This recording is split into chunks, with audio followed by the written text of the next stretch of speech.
네, 여러분 안녕하세요. 소비자 시대와 기업, 오늘은 두 번째 강의 하겠습니다. 지난 시간에 이제 저희가 경영의 큰 흐름 해가지고 과학적 관리론과 인간관계론이 있다라고 말씀을 드렸고요. 그 첫 번째인 과학적 관리론에 대해서 지난 시간에 말씀을 드렸는데, 오늘 이제 인간관계론 계속 보겠습니다. 자, 인간관계론은 이제 그 메리 폴렛이라는 분하고 그다음에 체스터 버나드라는 사람이 선구자라고 할 수 있겠어요. 이 사람들은 과학적 관리론의 이론이 이 경영학을 지배하고 있을 때에 이미 어떤 조직이라는 것에 사회적 그리고 인간관계적 측면에 초점을 맞추었던 그런 선구자적인 사람이고요.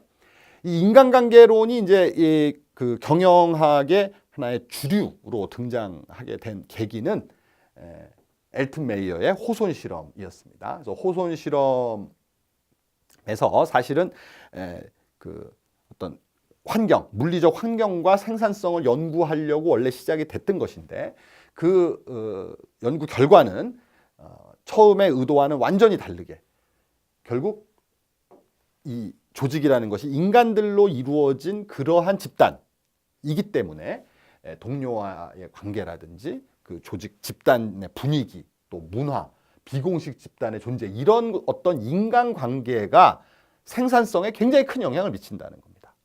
그러니까 물리적인 조건, 어떤 뭐 성과급, 또 그 동작의 어떤 낭비를 제거하는 것, 이런 것들도 물론 생산성에 영향을 주는 요소지만은 그 과학적 관리론이 하나 간과했던 것은 그 작업자들, 노동자들은 결국 인간이다라는 것. 그래서 인간적인 부분에 대해서는 간과하고 있었던 것을 이 엘튼 메이어의 호손 실험을 통해서 관심을 다시 갖게 하는 하나의 계기를 만들었다는 것이죠.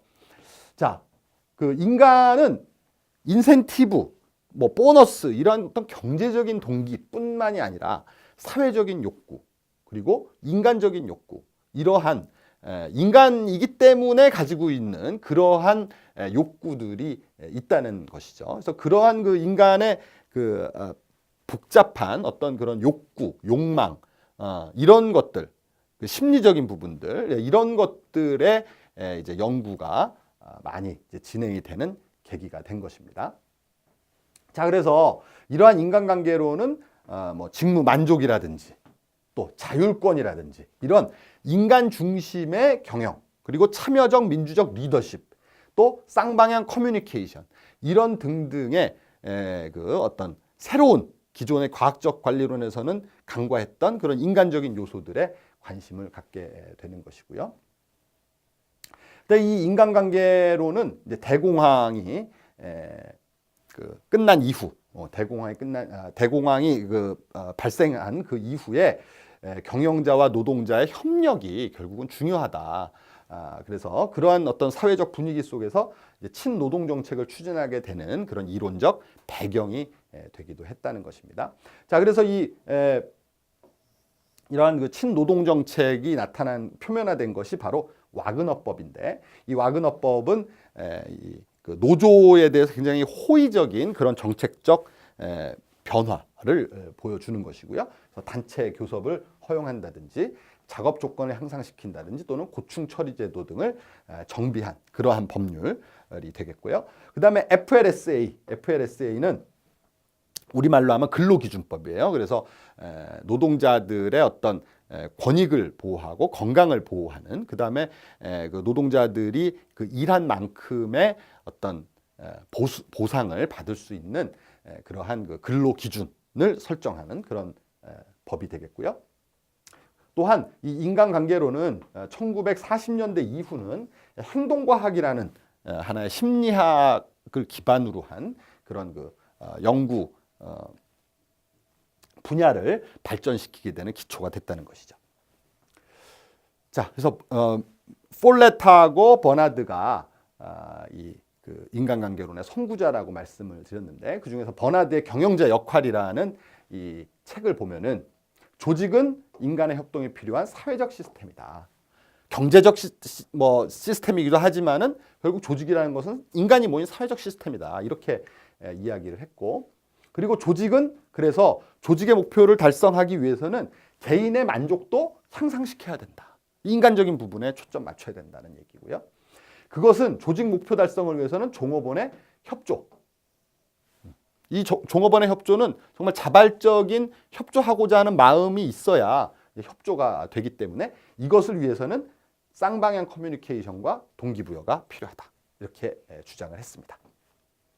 그리고 또한 이제 버나드의 그 권한의 수용 이론을 보면은 우리 경영 위계 제도에서 이렇게 그 하방 일방향 그리고 하방적 의사결정 구조를 갖췄다라고 했는데 그 체계에서 위에 있는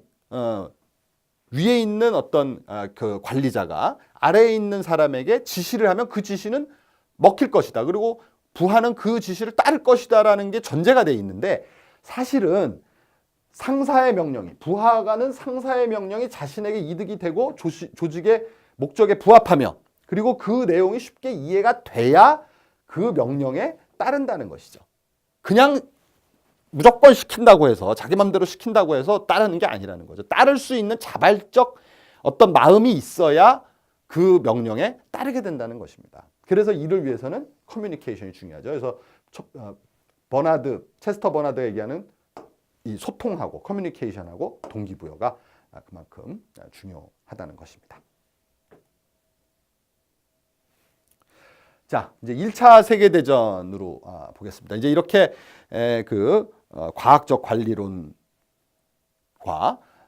또 그 인간관계론의 하나의 그 맹아들이 이렇게 나오고 있는 이 상황에서 이제 1차 세계대전이 벌어지게 되는데 이 사실 전쟁이라는 것은 인류의 굉장히 큰 비극이고 많은 희생이 따르기는 하지만은 우리 그 기업의 역사를 보면은 항상 또 이 전쟁이라는 것은 어떤 기회를 제공하는 그러한 계기가 됐던 경우도 많습니다. 특히 이 1차 세계대전과 2차 세계대전을 겪으면서 미국의 기업들이 굉장히 그 발전하는 하나의 계기가 됐던 또 경제가 성장하는 계기가 됐던 좀 아이러니한 그런 역사를 우리가 볼 수가 있는데 자, 1차 세계대전을 통해서 미국 기업들은 오히려 수출이 증가하고 이제 호황을 누렸다. 왜? 연합국의 전쟁 물자를 제공하는 역할을 미국이 담당했기 때문에 미국이 당시에 뭐 세계에서 가장 큰 그런 공업 국가였기 때문에 이런 전쟁 물자들의 상당 부분을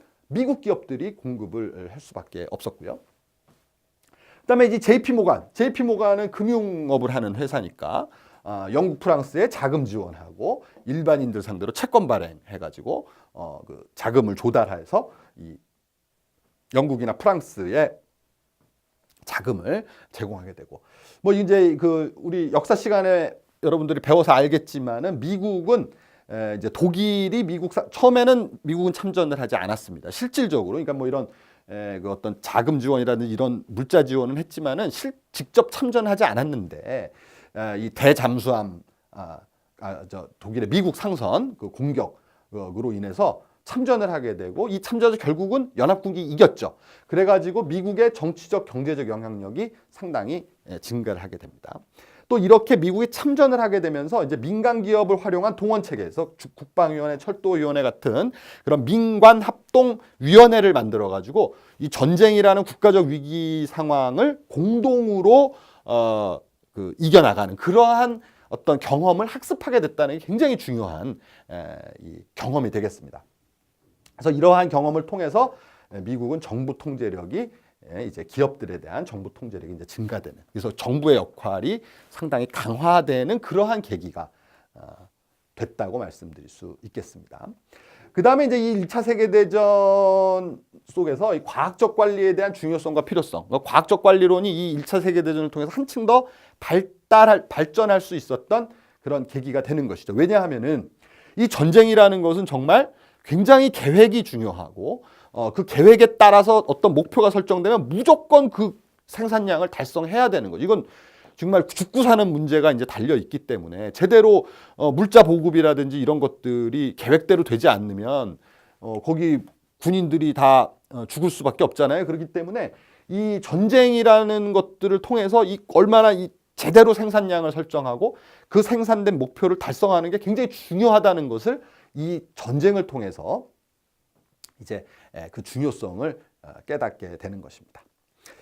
그래서 이제 과학적인 예측을 하고 그 예측을 통해서 어떤 계획을 수립하고 그리고 변화에 대응하는 그 장기 경영 계획, 그 전쟁이 앞으로 어떻게 진행될 것인가를 예측해서 그 변화에 따른 그 계획을 좀 장기적으로 세우는 것들, 이런 것들이 중요하다라는 인식이 높아지는 그런 계기가 되었습니다.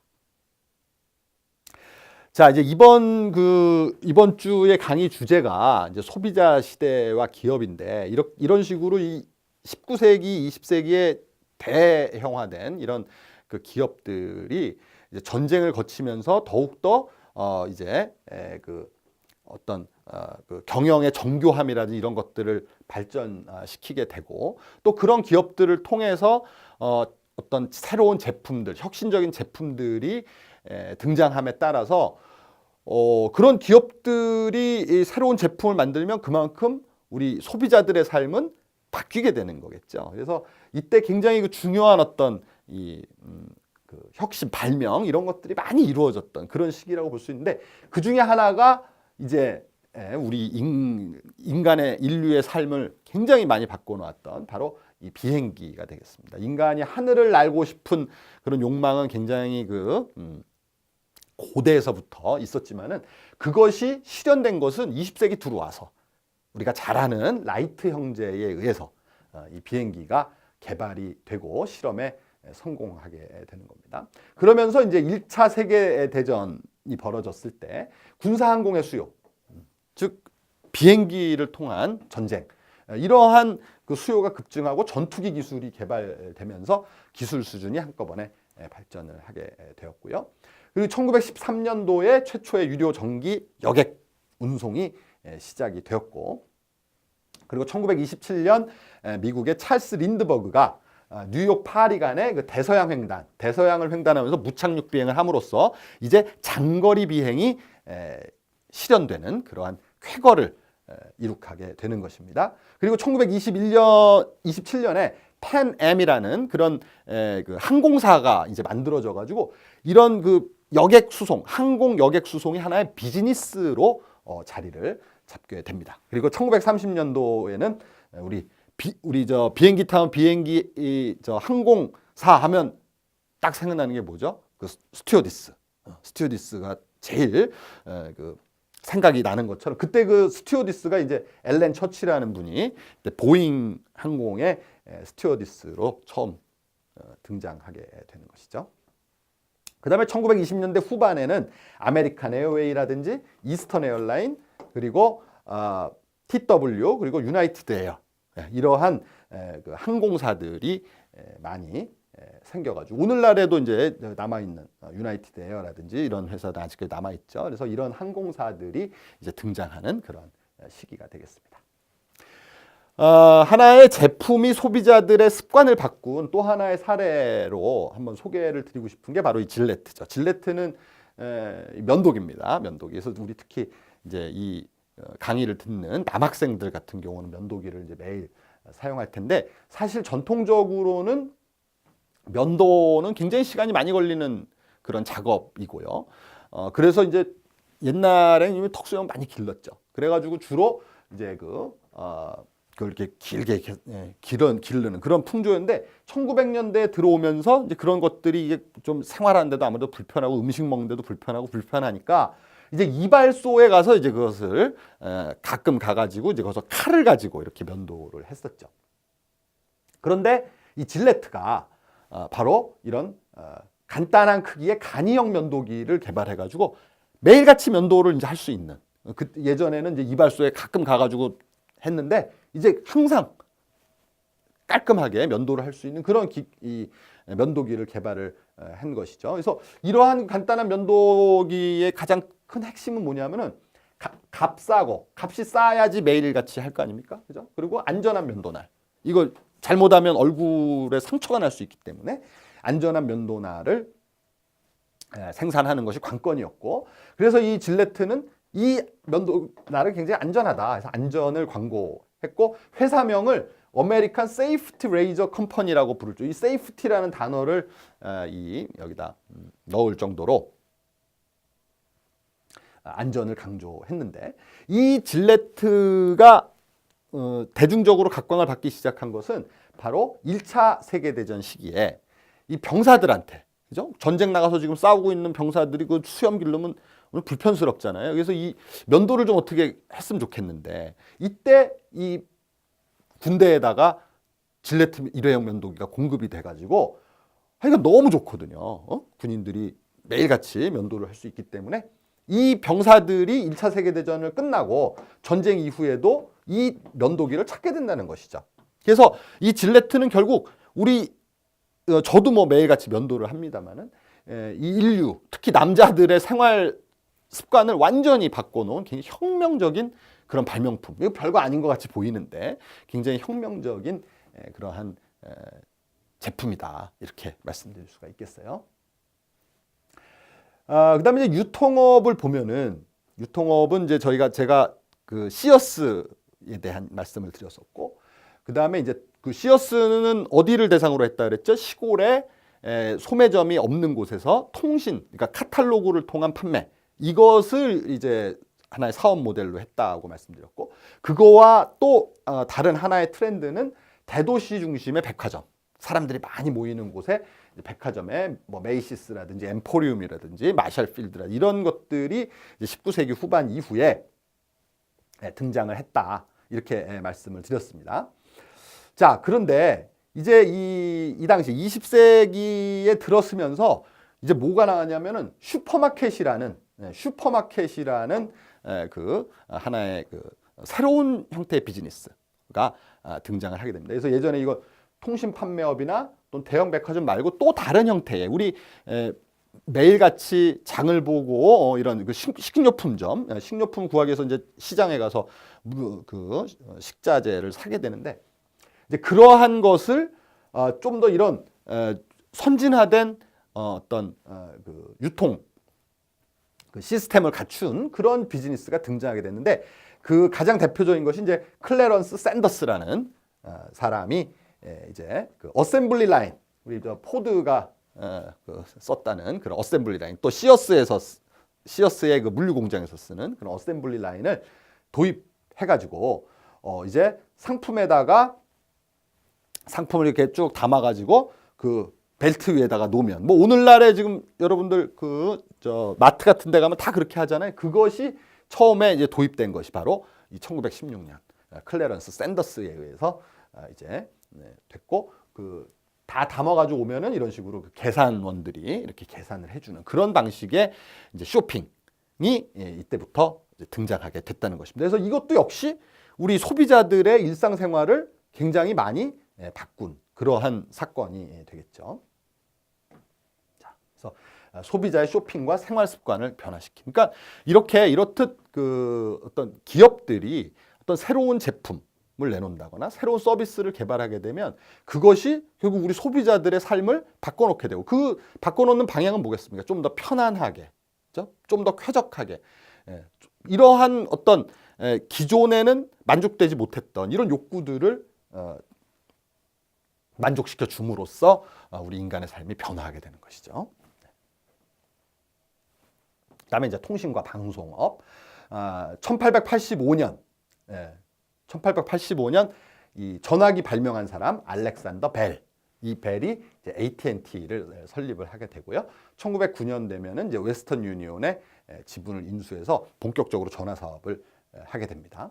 그래서 이 그 AT&T를 통해서 미국은 900만 대 이상의 전화기가 1910년대에 보급을 하게 됐고, 이 중에 900만 대 이상의 전체 전화 보급인데 이 중에 600만 대를 AT&T가 공급을 할 정도로 시장 지배력이 굉장히 강했다, 이렇게 말씀드릴 수가 있겠습니다. 전화가 생김으로써 우리가 인간 삶이 또 많이 바뀌었다는 거, 이런 것은 여러분들 상상을 할 수 있겠죠. 그래서 자동차가 대중화되고 이 전화기가 대중화되면서 인간의 삶의 활동 영역은 굉장히 넓게 확대될 수 있었고, 그것이 미국 경제 성장에도 큰 영향을 줄 수 있었다는 것이죠. 그 라디오 방송, 우리 저 방송과 관련해서는 1901년 마르코니가 라디오 방송에 성공했고 1906년에 이제 진공관이 개발되면서 이 라디오가 대중화되기 시작했습니다. 그러면서 이제 1924년에 오게 되면은 라디오 광고 판매액이 굉장히 많이 급증할 정도로 라디오 광고 액수가 증가했다는 얘기는 뭐죠? 라디오 보급이 그만큼 많이 됐다는 이야기가 될 수 있겠습니다. 그다음에 이제 이때 그 MBC와 같은 그런 대형 방송사가 등장을 하기도 했죠. 자, 이렇게 이제 대중 그 어떤 방송 그리고 또 신문, 잡지 이런 대중 매체들이 많이 그 비즈니스가 커진다는 것은 무엇을 의미하냐면 그만큼 광고 매체가 발달했다 이렇게 볼 수가 있는 거죠.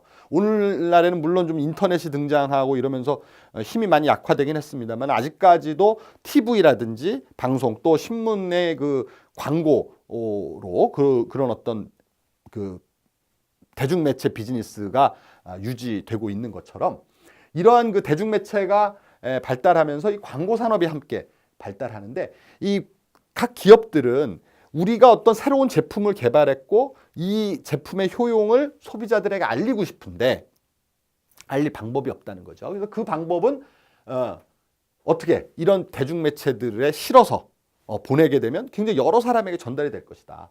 그래서 이런 광고의 필요성이 대중매체들의 발달을 통해서 이 신제품과 브랜드를 소비자들에게 알리는 가장 이런 적합한 매체로 각광을 받게 되는 것이죠. 그러면서 이런 그 광고가 점점 이제 혼자만 하는 것이 아니라 여러 기업들이 다 광고를 하기 때문에 이젠 광고를 하는 것 자체가 중요한 게 아니라 이 광고를 통해서 얼마나 많은 사람들에게 이목을 끌 수 있느냐 이것이 이제 중요해졌다는 것이죠. 그러면서 이제 광고회사라는 것이 광고업이라는 것이 이제 등장을 하게 됩니다.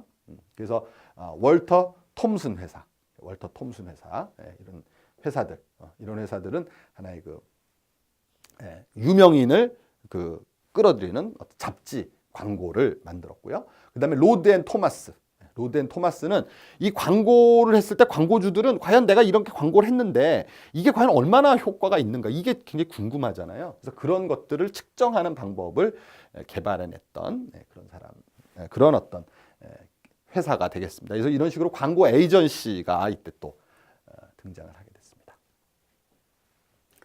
자, 그 다음에 이제 우리 20세기 초반 하면은 그 대량 생산 그리고 헨리 포드 이렇게 이제 연상이 많이 되는데 그 헨리 포드가 역사에 기여한 것은 뭐 단순히 어떤 소비자들의 라이프 스타일을 바꾼 것, 생활 습관을 바꾼 것을 넘어서 뭐 굉장히 인류의 정말 가장 큰 공헌을 했다라고 해도 과언이 아닐 정도인데 그것이 바로 자동차를 대중화시켰다는 것입니다. 자동차. 오늘날 뭐 자동차가 없으면 우리가 살 수가 있나요? 못 살죠, 그죠? 네. 그것을 자동차를 대중화시킨 사람이 이 헨리 포드. 헨리 포드는 자동차를 굉장히 모든 사람에게 대중들에게 다 이렇게 대중들이 다 소유할 수 있게 만든 그런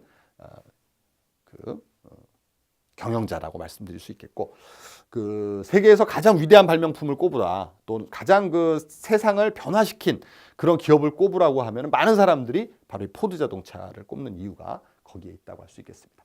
이제 자동차라는 것은 이제 개인 단위의 운송수단, 나만의 이동수단을 가질 수 있다는 것이고 그것은 결국 독립과 자유를 상징하는 겁니다. 자동차를 가졌다는 것, 우리 여러분들도 이제 앞으로 취업을 하면은 돈 좀 모으면 제일 먼저 하는 게 뭐예요? 자동차 사는 거잖아요. 그 자동차는 그만큼 내가 이제 독립했다. 또 내가 원할 때 내가 가고 싶은 곳을 아무데나 갈 수 있다. 이런 어떤 자유를 상징한다는 것이죠.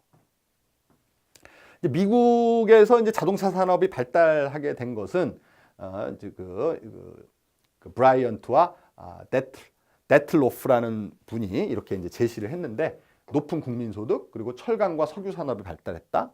그리고 숙련된 노동력이 있었고 과학적 관리 기법이 있었다. 그래서 이런 어떤 요인들이 다 포드 자동차를 만들어낸 그런 요인, 원동력이다. 이렇게 볼 수가 있겠습니다. 자, 그래서 1908년 드디어 T 모델이라는 역사적인 그런 자동차 모델이 개발이 됐고 이 모델은 처음에 만들 때는 850불 정도였지만 1923년에 약 295불까지 하락해서 굉장히 벌써 뭐 거의 그 한 2배 이상으로 값을 계속해서 낮출 수가 있었던 것이죠. 이렇게 값을 낮출 수 있었던 이유가 뭐죠? 여기 대량 생산을 할 수 있었기 때문에. 그래서 그 T모델 하나만을 계속해서 대량 생산하는 그런 방식으로 경영을 했던 것이죠. 자, 그래서 이 포드의 꿈이 바로 그거예요. 아주 저렴한 가격에 이런 자동차를 만들어서 누구든지 자동차를 소유할 수 있는 그런 그 세상을 만들겠다는 꿈을 갖고 있었습니다.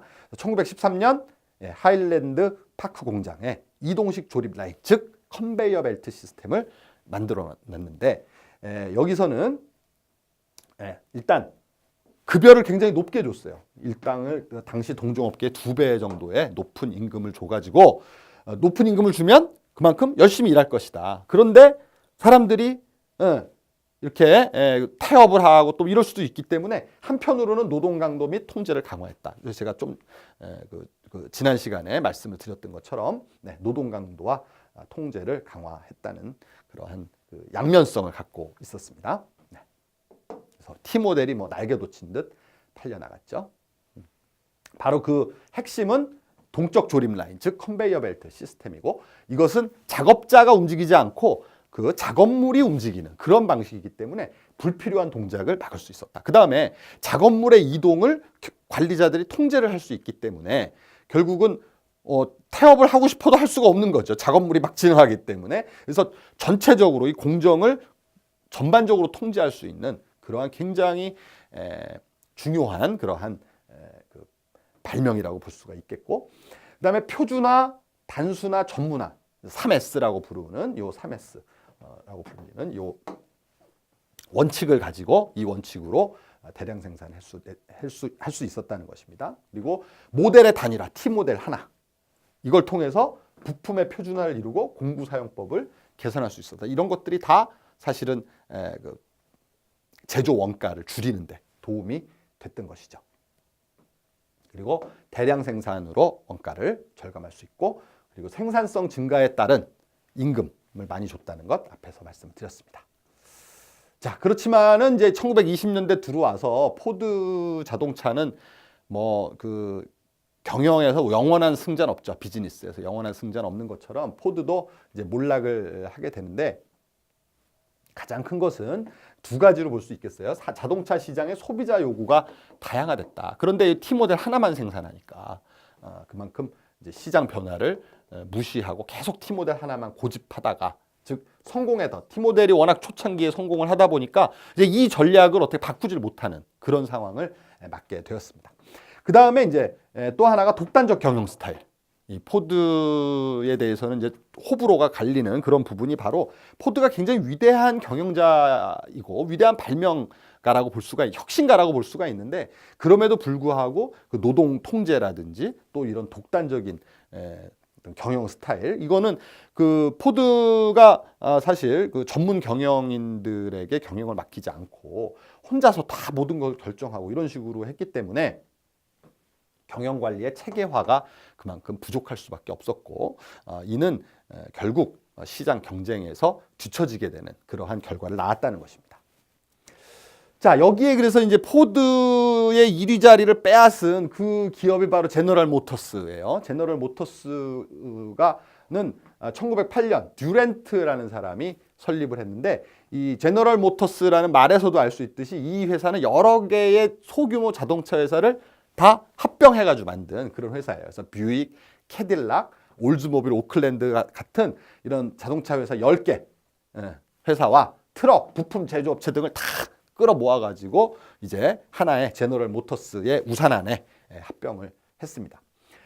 그렇지만은 이제 처음에 초창기에는 이 포드에 밀려서, 이 1908년이 바로 이제 뭐죠? 포드가 T모델 개발한 바로 그 해잖아요. 그래서 이 처음에 초기 경쟁에서는 포드에 뭐 완전히 밀렸죠. 그래가지고 이 듀렌트가 회사에서 이제 쫓겨나는 그런 운명을 맞게 되는데, 결국 나중에 그 쉐볼레와의 합작으로 이 T모델에 대항할 수 있는 이제 그 대중적 모델, 이런 것들을 개발을 하고 결국 다시 GM과 합병을 함으로써 오늘날 이 제너럴 모터스의 기초를 닦은 그런 사람이라고 할 수 있고요. 자, 이제 듀란트 이후에 이제 알프레드 슬로운이라는 사람이 최고 경영자에 올라가지고 사업부제의 개혁을 하게 됩니다. 자, 이거 사업부제 개혁을 할 때는 이 T모델은 하나의 단일 품종, 대량 생산 이러한 전략을 가지고 있었습니다만은 여기에 과연 대항할 수 있는 전략은 무엇인가 이거 고민했어요. 근데 이때 우리 유명한 피터 드러커 교수가 이제 슬로원에게 이제 그 어드바이스 조언을 한 것이 뭐냐면 바로 이 사업부제입니다.